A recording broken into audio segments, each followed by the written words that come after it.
In this video, we will demonstrate how to use the pair button to set up your Linksys Cognitive Mesh Wi-Fi system. The pair button provides the simplest and fastest way to get your system up and running.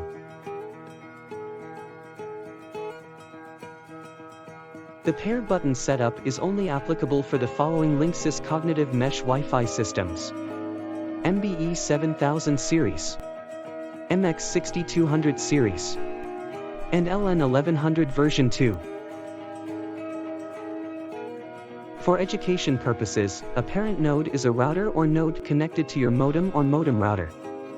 Meanwhile, a child node is an additional Linksys Cognitive Mesh node or router that you can add to extend your Wi-Fi network.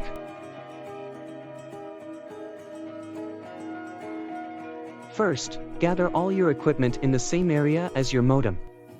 After the nodes are set up, you can relocate your child nodes as needed.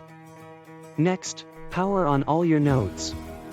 Position the child nodes close to the parent router, ideally within 10 feet and in the same room. The closer, the better.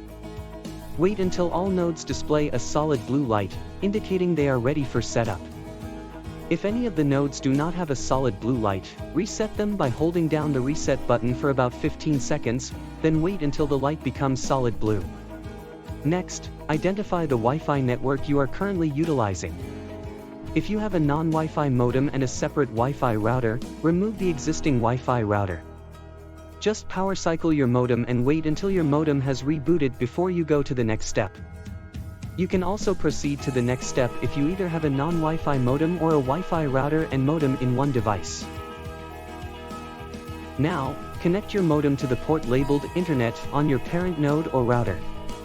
Once this is done, get ready to use the pair button to start the setup process.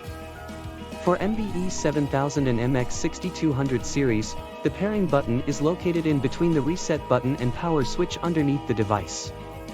For LN 1100 V2, the pairing button is located beside the reset button at the back. Now, press the pair button for at least 1 second. Just take note that a quick tap will not work. The light on the router will begin blinking. Wait until your router has a solid white light. This indicates that the router has been configured as a parent router and it is now online. If you powered on any child nodes, wait for the light on the child nodes to turn solid white as well. Once all your nodes have a solid white light, your Wi-Fi is ready to use. You can now connect your devices to the default Wi-Fi. The default Wi-Fi credentials can be found on the bottom of the parent node. For users of the LN 1100 version 2 parent node, you can scan the QR code to connect your mobile devices. Once you are connected to the default Wi-Fi network, you can manage and customize your network settings. Just open a browser and go to either www.myrouter.info or just myrouter.info.